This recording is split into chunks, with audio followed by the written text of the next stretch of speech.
शादी विवाह के लगन अब एकदम देखता जोर मारे बा। तुलसी विवाह हो गया।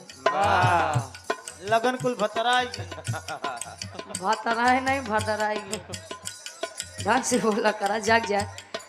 वो तारीफ करे कैसे? अच्छा सुने हाँ का? अरे जिया से अब का 70 रुपया कमा ठीक यो, क्या अच्छा बात है? अच्छा ये हमार बिरहा लगा था। सुने सुने यार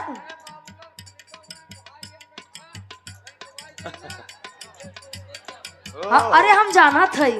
अरे वहां तो ओलर जा बस जा चुप माई की अरे जिया 75 जिया आज पड़ोसियों को तो लिया जाए इनका। बा लागत दखने खाइए वो है ए भैया वो तारीफ करे कैसे?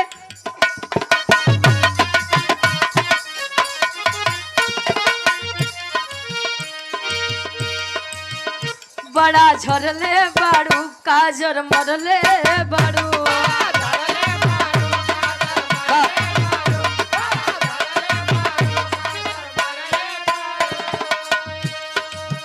सोना भोरही से मूड तू बिगड़